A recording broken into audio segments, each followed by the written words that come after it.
ప్రభు నామమునకు మహిమ కలుగును గాక. మీ అందరికీ నా హృదయపూర్వకమైన వందనాలు తెలియజేస్తున్నాను. దేవుని యొక్క మహాకృపను బట్టి మరొకసారి నేను మీ ముందుకు వచ్చి ఉన్నాను. దేవునికి సమస్తము మహిమ కలుగును గాక. ఈ దినం కూడా నేను ఒక సంఘటన ద్వారా నేను వాక్య ధ్యానంలోనికి వెళ్ళాలనుకుంటున్నాను. ఏంటంటే ఒక పెద్ద క్లబ్ ఉంది విత్ రెస్టారెంట్. సో అక్కడికి చాలా మంది యవ్వనస్తులు, చాలా మంది పెద్దవారు వస్తా ఉంటారనమాట. అయితే ఆ క్లబ్‌లో డాన్స్ వేయడానికని ఒక యంగ్‌స్టర్, ఒక అమ్మాయి ఉండింది. తన పేరు Esther. She born and bought up in Christian family. ఆ యొక్క క్లబ్ డాన్సర్‌గా ఉన్న ఆ అమ్మాయి ఒక క్రైస్తవ కుటుంబంలో పుట్టిన ఒక వ్యక్తి అన్నమాట. అయితే ఈ అమ్మాయి బాగా చదువుకుంది. చదువుతూ ఈ యొక్క క్లబ్‌లో డాన్సులు వేస్తా ఉండేది. చాలా షార్ట్ డ్రెసెస్ వేస్తూ ఇలా ఉంటా ఉండేది. ఇది వీళ్ళ మమ్మీకి అస్సలు నచ్చలేదు.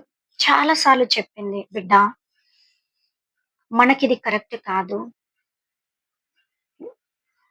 ఆ అమ్మాయికి తండ్రి లేడనమాట. తల్లి ఒక్కటే సాకుతా ఉండింది. "ఇది మనకు కరెక్ట్ కాదు. నువ్విలా చేయకూడదు. నువ్వు చేసేది తప్పు. దేవుడు క్షమించడు. నువ్వు చిన్నప్పటి నుండి వాక్యం తెలుసుకొని ఉన్నావు కదా! ఇది నువ్వు చేయడం కరెక్టేనా? నీ హృదయానికి ఇది కరెక్ట్ అనిపిస్తుందా? వద్దు. ఇకనైనా మానేయి. మనం కష్టపడి పని చేసుకొని హ్యాపీగా సంపాదించుకొని బ్రతుకుదాము" అని చాలా సార్లు చెప్పింది తల్లి. కానీ ఈ కూతురు, "నీకేం తెలుసమ్మా? నేను ఒక్క డాన్స్ ఏస్తే దాదాపు ఒక 50,000-60,000 నాకొస్తా ఉన్నాయి. నువ్వు సంపాదించగలవా? ఒక రోజులో నువ్వు సంపాదించి నాకివ్వగలవా? చెప్పమ్మా" అన్నాడు. అంత నేను సంపాదించి ఇవ్వలేకపోవచ్చు. కానీ దేవుడిస్తాడు. మనం తప్పు చేయకూడదు. నేనేం తప్పు చేయలేదమ్మా. నేను ఇలా షార్ట్ డ్రెస్సులు వేసుకుంటున్నాను, డాన్స్ చేస్తున్నాను. దానికి తగినందుకు నాకు డబ్బులిస్తా ఉన్నారు. దాంతో పాటు నాకందరూ కూడా ఎవరి టేబుల్ దగ్గరికెళ్తే వాళ్ళు నాకు కొన్ని డబ్బులిస్తారు అని చెప్పేది ఈ యొక్క కూతురు. ఆ తల్లి ఆ కూతురు కోసం చాలా ప్రార్థన చేసేది. ప్రభువా, నా కూతురు యవ్వన ప్రాయంలో ఉంది. She is a youngster. But she is going in wrong path అని చెప్పి దేవుడి దగ్గర కన్నీరు కార్చి ప్రార్థన చేసేది. ఒకరోజు ఆదివారం ఆ కూతురు త్వరగా రెడీ అయ్యి బయటికెళ్తుంటే తల్లి అడిగింది, "బిడ్డ, ఈ ఒక్క రోజైనా ఈ యొక్క ప్రార్థనకి రావా నాతో? ప్లీజ్ బిడ్డ, ప్లీజ్" అని అడిగింది. "లేదమ్మా, నీకేమైనా పిచ్చా? నాకు అర్జెంట్‌గా నాకు ఈరోజు సండే, వీకెండ్స్ ఇవి. నేను వెళ్ళాలి. ఈరోజు నాకు డబుల్ పేమెంట్ వస్తుంది. నేను వెళ్ళక తప్పదు. నీ మాట విని నేను చర్చికి రాను. నువ్వు కావాలంటే పో. నేను నిన్ను ఏ రోజు అబ్జెక్ట్ చేయలేదే. నీ పని నువ్వు చూసుకో. నా పని నేను చూసుకుంటానని" చెప్పి వదిలేసి ఎళ్ళిపోయింది. తల్లి చర్చికెళ్ళింది. అక్కడ ఆరాధనలో కూడా బిడ్డనే జ్ఞాపకం చేసుకుంటుంది. నా కూతురు ఒక పాపపు మార్గంలో వెళ్తుంది. యవ్వన ప్రాయంలో ఉంది. లోకాశల్లో వెళ్తుంది. నేనేం చేయాలి అని చెప్పి చాలా ఏడుస్తా ఉండింది. అలా ఏడుస్తూ ప్రార్థన చేసి ఆరాధన అయిపోయింది. పరిశుద్ధ ఆరాధన ముగించబడింది. తన ఇంటికొచ్చేసింది. రాత్రి 12 గంటలకి కూతురు ఇంటికొచ్చింది. డోర్ తట్టింది. చూస్తే కూతురు బాగా తాగేసొచ్చేసింది. Why I'm saying this message to this story to everyone means nowadays youngsters they are losing their characters అన్నమాట. I'm sorry to say these words. కానీ ఇది నిజం. చాలా మంది యవ్వనస్తులు ఇలాగే ఉంటున్నారు. అంటే క్లబ్‌లలో వెళ్తున్నారని నేను చెప్పడం లేదు కానీ, వారికి ఇష్టానుసారంగా జీవించాలనుకుంటున్నారు. అయితే చాలా తాగి వచ్చేసింది. అప్పుడు వాళ్ళమ్మ, "ఏంటి బిడ్డ ఇది? నువ్వొక నాకు పుట్టిన కూతురువేనా? నేనెలా ఉన్నాను, నువ్వెలా ఉన్నావని" చెప్పి ఆ బిడ్డని ఇంట్లోకి తీసుకెళ్ళి పడుకోబెట్టి, రాత్రంతా దేవుడి సన్నిధిలో ఏడుస్తా ఉంది. తెల్లవారుజామున నిద్రపోయింది. మరలా తెల్లారింది. కూతురు లేసి, "అమ్మ ఈరోజు నాకు స్పెషల్ పార్టీస్ ఉన్నాయి. నేను తప్పకుండా వెళ్ళాలా" అని జెప్పి బయలుదేరుతా ఉంది.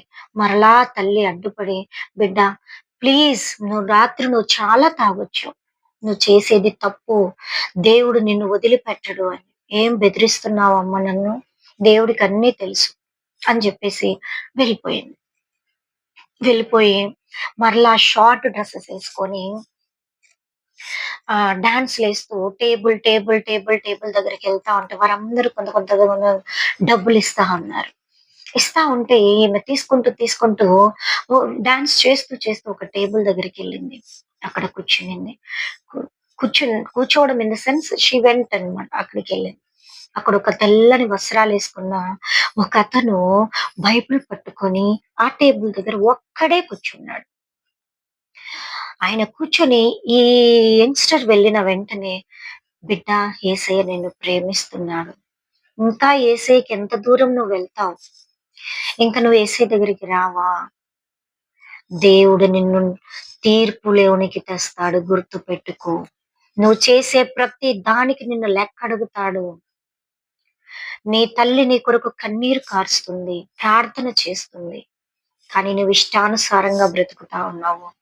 నిన్ను తీర్పులోని దేవుడు నించోపెట్టి, నిన్ను అడిగితే నీ దగ్గర సమాధానం ఉందా అని జెప్పి అడిగిన వెంటనే, ఆ యంగ్‌స్టర్ ఆ యొక్క యవ్వనస్తురాలు అక్కడే చైర్‌లో కూర్చొని పైన ఒక డ్రెస్ చున్నీ లాంటిది కప్పుకొని, "నన్ను క్షమించండి. నేనివన్నీ మర్చిపోయినాను. ఈ డబ్బు అనే ఈ యొక్క డబ్బు లోకంలోనే నేను నిజమని నేను నమ్ముతూ, నా యవ్వనాన్ని నేను నాశనం చేసుకుంటున్నానని జెప్పి పరిగెత్తుకొని కారు తీసుకొని వాళ్ళమ్మ దగ్గరికెళ్తే, ఆళ్ళమ్మ అప్పటికి ప్రార్థన చేస్తూనే ఉంది. "నా బిడ్డని క్షమించయ్యా! నా బిడ్డని క్షమించు ప్రభువా! నా బిడ్డని నీ సన్నిధికి తీసుకొని రా" అని జెప్పి ప్రార్థన చేస్తుంటే, పరిగెత్తుకొనెళ్ళి ఆ అమ్మ దగ్గర కూర్చొని మోకరించి, ఆ తల్లితో కూడా ప్రార్థనలో ఏకీభవించింది. ప్రభువా నన్ను క్షమించు. నా తల్లి మాట నేను వినలేదు. నా తల్లిని అసహించుకున్నాను. నీ సన్నిధిని అసహించుకున్నాను. నీ మాటలు అసహించుకున్నాను. అన్నీ తెలిసి కూడా నేను పాపములో బ్రతుకుతున్నానయ్యా.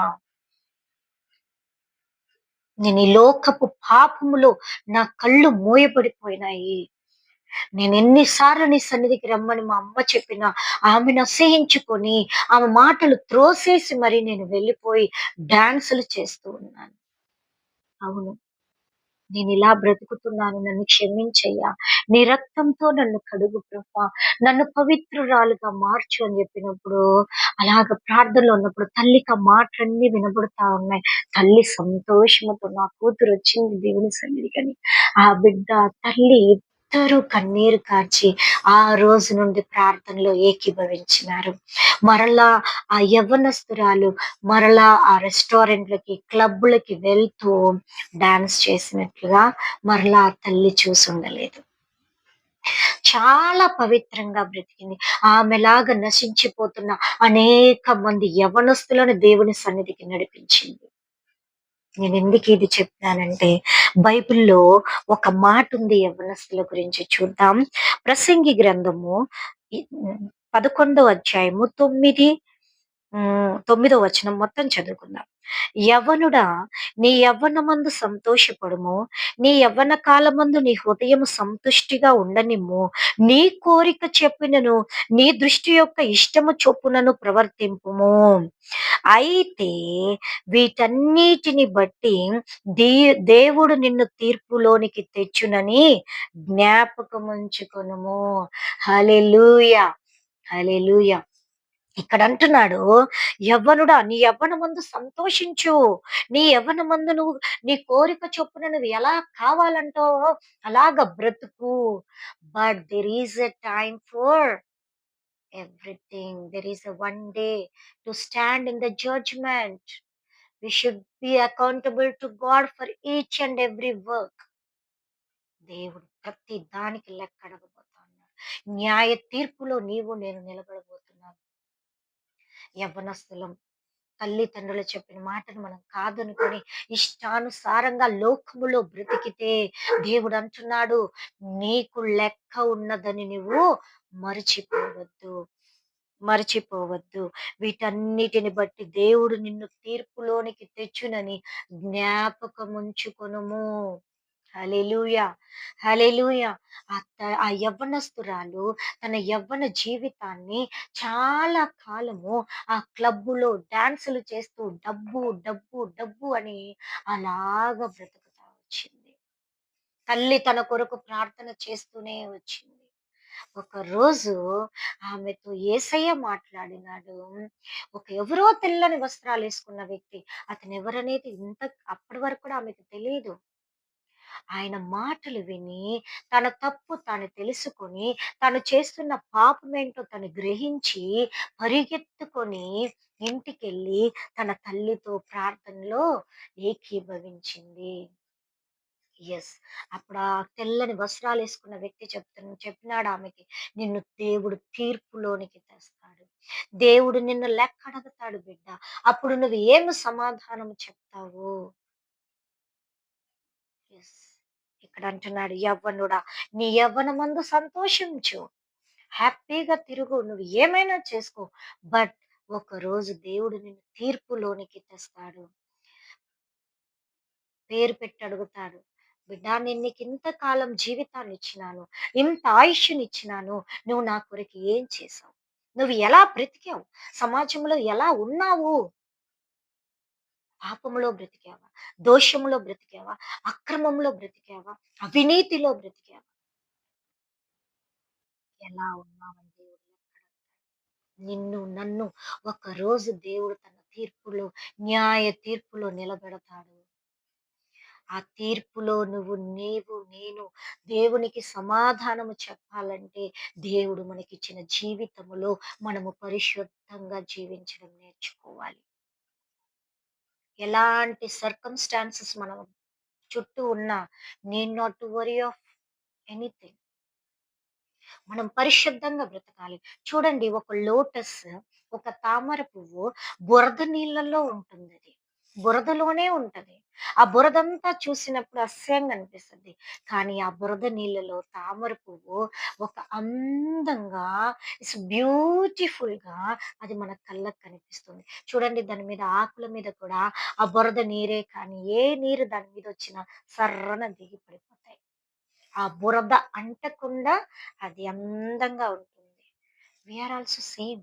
సమాజమంతా పాపంలో ఎట్లంటే అట్లా ఇష్టానికి బ్రతుకుతా ఉన్నారు. But we should be as a lotus అన్నమాట.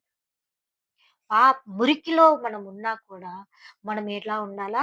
ఆ మురికి మనకు అంటకుండా పరిశుద్ధంగా బ్రతకాలి. అదే దేవుడు మన ఎదుట కోరుకుంటున్నాడు. ఆ మురికితో పాటే ఈ తామర పువ్వు కూడా అందులోనే కలిసిపోతే ఎవరు దాన్ని చూడడానికి ఇష్టపడరు. ఎవరు ఇష్టపడరు.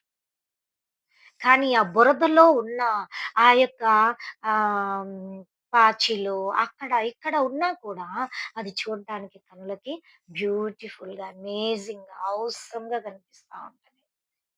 ఆ బురద అనేది దానికి అంటుకోదు. ఆ బురదనంతా అది దూరం చేసుకుంటది. దానికదే. కానీ ఆ బురద దానికి అంటుకోనివ్వనే ఇవ్వదు. మరి మనం కూడా యేసయ్య సన్నిధిలో దేవుని పేరు పెట్టి మనం బ్రతుకుతున్నప్పుడు, మన చుట్టూ ఎలాంటి పాపాలు ఉన్నా, ఎలాంటి వారున్నా, మనం మాత్రము పరిశుద్ధమైన జీవితాన్ని మనం బ్రతకాలి. ఆ యవ్వనస్తురాలు తన జీవితాన్ని చాలా వరకి టైంని పాడు చేసుకునింది. కానీ తీర్పు ఉన్నదని గుర్తు చేసుకున్న వెంటనే తన చేసిన పాపాలన్నీ ఒప్పుకొని దేవుని సన్నిధిలో పశ్చాత్తాపపడింది. నేను దేవుని సన్నిధిలో ఎలా ఉన్నాం? దేవుడు మనతో మాట్లాడుతున్నాడు. "యవ్వనుడా, యవ్వనురాలా, నీ యొక్క యవ్వనమందు నువ్వు సంతోషపడు. నీ ఇష్ట చొప్పున నువ్వు బ్రతుకు. అయితే ఒకరోజు దేవుడు నన్ను తీర్పులోనికి తెచ్చునని జ్ఞాపకము చేసుకొనుము" అంటున్నాడు దేవుడు. మనల్ని మనం పరీక్షించుకోవాలి. మనల్ని మనం పరిశోధించుకోవాలి. మనల్ని కడగ బ మనల్ని కడగమని యేసయ్య సన్నిధిలో ప్రార్థన చేయాలి. కడగబడాలి. అప్పుడే దేవుడికి మనం ఇష్టమైన బిడ్డలుగా మనము జీవించగలం. దేవుడు న్యాయ తీర్పులో మనల్ని నిలవబెట్టి ప్రశ్న అడిగినప్పుడు, అవును ప్రభువా, నువ్వు నాకిచ్చిన ఈ జీవిత కాలమంతా ఇలాగ నీ కొరకు నేను బ్రతికానయ్యా. ఇలా సత్యం కొరకు బ్రతికాను నాయనా. పరిశుద్ధతలో బ్రతికానయ్యా. పాపములో పాపపు లోకములో ఉంటూ కూడా ఒక తామర పువ్వు వలె నాకు ఆ పాపం అంటుకోకుండా యేసయ్య నీ బిడ్డలాగా నేను బ్రతికానయ్యా అని చెప్పి జవాబు చెప్పే హ్మ్.